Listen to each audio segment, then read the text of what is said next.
Okay, so I just got off watching the Equaliser 3, and this is going to be my spoiler-free discussion on the film. And I know this review is a hella late, and I'm to be honest with you all for a second, like, I had no intention on watching the Equaliser 3 because I haven't seen the first two Equaliser films. I'm not invested in this franchise that I'm sure a lot of fans are. And, you know, I went into the Equaliser 3 with the most bare minimum of expectations. I expected just, a shoot 'em up, turn your brain off, popcorn flick. And while the film does deliver on a lot of those promises, the film, one thing I really admired about, especially a third film in a franchise now, this really surprised me going in, is it doesn't require the knowledge of the first two Equaliser films in order to understand what's going on. It's not integral, it's not a must-watch that you need to watch the first two Equaliser films in order to understand what's going on. The story to the Equaliser 3 is very much a standalone film, and I think that's one thing I really appreciated, because if you're a newcomer like me to the Equaliser films, I think there's going to be a lot in here that you enjoy. This is a film that's made for Equaliser fans, but it's also made for bringing in new fans to the franchise as well. And I think that's one thing I really responded, and it catches the audience up on everything that they need to know, but right before the title card comes up at the start of the movie. Like, everything before the start. The type of human being Denzel Washington's character is, the type of skills this guy has, what his goal is, and all of that. And, that's really all the audience really needs to know, progressing with this movie. Because speaking more on Denzel Washington's character in this film, this isn't so much an action-packed sensual film. At the heart of the Equaliser 3, this is a character piece. This is a look into a guy's life. Finding out where he fits in the world, finding out where his place is. That's the heart of this movie, and I think that's where a lot of the best moments for this movie came out for me. Is unlike a lot of action films, the first two acts of this film, this is a slow burn film. This is not an exciting film by any means, but one thing I loved about the first two acts is those more quieter moments with Denzel Washington and seeing how he's dealing with this pain that he's going through, and just seeing him, adjust to this culture. I really liked all that. I thought, I enjoyed just seeing Denzel Washington, walk around Italy, seeing his day by day routine and all that. I thought it was great. Like, I thought the first act of this film was probably my favorite out of the three acts of this film. Because it's just, all of the character, pieces to this film, like, just, yeah, I really liked all that. However, I think one complaint I do have looking back on the film is, as much as the film does show Denzel Washington, seeing him, interact with Italy, those moments are very little and so far and in between that, they're very easy to miss. And I think what would have really benefited this story in particular is seeing his character, get more involved in the community, seeing him get more involved in the culture here. And I think that's definitely what would have benefited this movie, a lot. Especially where the film eventually does go at the end of the film. Like, I feel like those moments would have been more integral, that would have been more important, connecting the first act to the third act there. And Denzel Washington's, performance in here, he is just incredible. He's Denzel Washington being a badass action hero. Like, yeah, this guy, I've seen him in a few action movies now, and yeah, this guy just does not let down in any performance he's ever been in. He's Denzel Washington being Denzel Washington being a badass, and yeah, just he is electric to watch on camera. And now, again, to the point that we're all going to this movie for. It is the brutality, the action sequences, the shootouts. How are they in the Equaliser 3? This is probably the most violent action film I've seen this year. There is definitely a lot of blood squirting. There's a lot of, decapitations. There's a lot of knives to the face. There's a lot of, shooting bullets through skulls.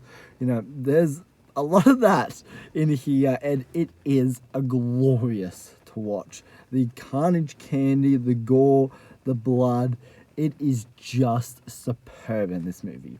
This isn't a blood-soaked film by any means, but all of those moments that we do get in here, they are definitely highlights. One in particular, which I like to call the oneer, which is the opening sequence to the film, where it's just a one shot of this house, and you're seeing all of these bodies, and you're seeing like knives to the face, you're seeing just blood like everywhere, and it's a great effective shot to really establish and to really set up this film, to really set up Denzel Washington's character, as a matter of fact. And this probably has one of my favorite opening sequences in any action film I've seen in years. It is everything. It's everything, to really get your blood pumping. It's the adrenaline feeling. It's that feeling that you go to an action movie for. The opening delivers on that in spades. Hold on a second. There we go. And there's a great scene where he's protecting himself, and I could say this: he has a very unique shield to protect himself. If you've seen the movie, you know exactly what I'm talking about, and yes, all of that was just phenomenal in this movie. And I loved all of the stealth moments. The action in this film isn't so much the generic Hollywood style of action where he goes into a room and he clears out like 5 guys at once. All of the action scenes in this are placed very specifically. It's more stealth action. It's more stealth action, I would say, than just going to a room and clear them all out. And I think that's something that I really liked as well. I loved the main villain in this movie. I thought his introduction was one of my favorite moments.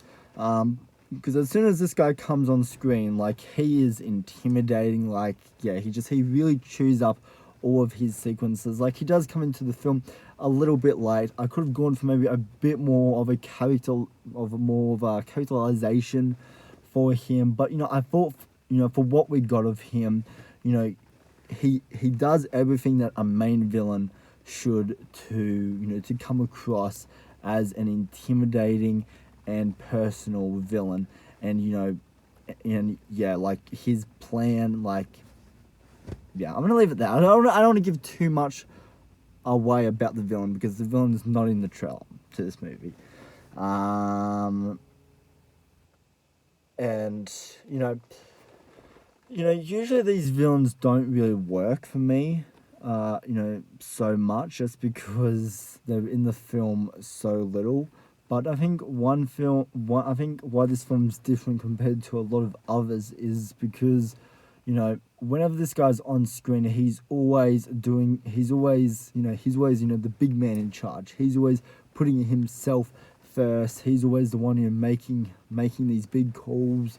He's always the one, that, if you do not follow this guy's instructions, he is going to fuck you up. He's that kind of villain. Just, I like that attitude. I like that personality for him. Another thing that was generally shocking to me in this movie was the humor. The humor in this movie, I did not expect to be as funny as what it was. Like Denzel Washington, like the way he shit talks the bad guys, like that is just, I don't know. There's just something about where I'm just like, this guy reminds me of John McClane. This guy reminds me of John McClane a lot, just in the way where he's shit talking, he's trying to get under the skin, like, of the villains and all that, and just, all of those moments, they were probably some of the highlights in this movie. And the humor, it is like, it's like it's kind of dark humor, I guess, to a degree, but Denzel Washington, his timing, the pacing of it, it all felt, in rhythm with the film. It never felt out of place. All of the humor was selected very specifically. It wasn't, just joke after joke after joke. It wasn't Denzel Washington trying to be funny for an hour and a half. These jokes were actually, pinpointed towards the bad guys. And there's this song that he sings at the end, and I don't know what it was that I just found fucking hysterical. And then there's a scene that's in a restaurant that I thought that just had me bursting out in laughter. Like, Denzel Washington's comedic timing in this movie is electric to watch. I'm just trying to think if there's anything else I really want to say in this movie. Oh, the score. The score to this film cannot go ignored. The music in this film, it has a catchy soundtrack. They reuse a lot of the same music, but I really liked it. I thought the music really added a cinematic value to the film.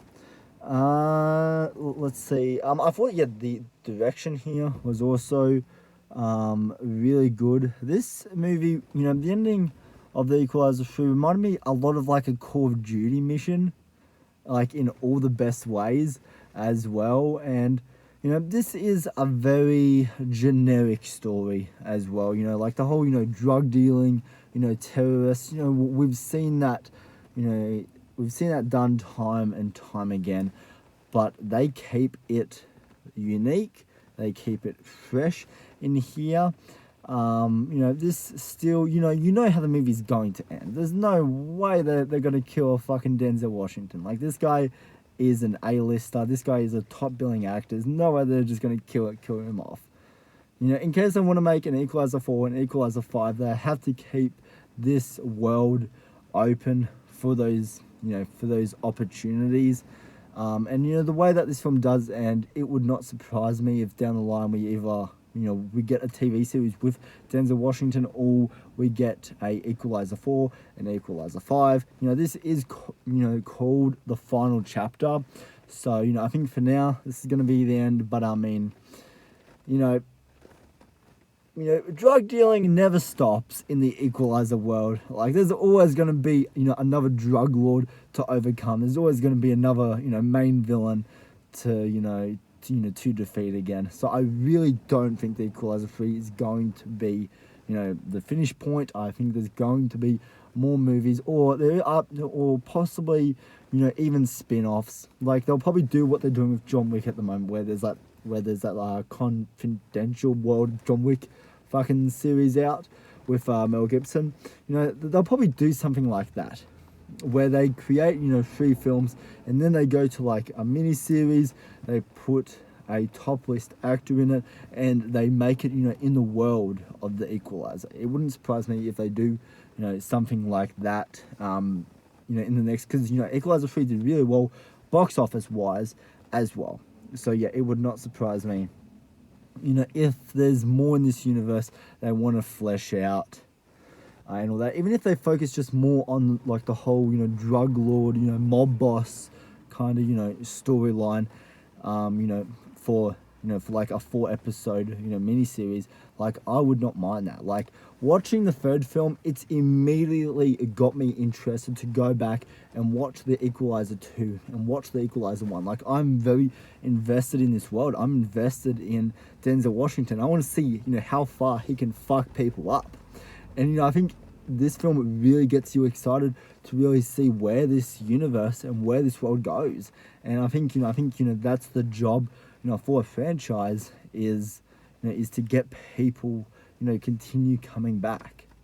And I think, this film definitely did that for me. Like the action, the humor, the gore, the direction, the music, just this is one of my favorite films of 2023. Like I had a blast with this film. I love the slow moments. I love the more, high impact, action centric moments of the film. And just, this film has everything that you want from an action film. It has everything that you want from an Equalizer film. And I think, that's all I'm going to say. I feel like I've repeated myself, time and time again. So, I'm just going to leave it at that. I had a great time with the Equalizer 3. This is so far one of my favorite films of 2023. 2023 hasn't been a very high year for me. This has definitely been one of the more forgettable years when it comes to entertainment and films.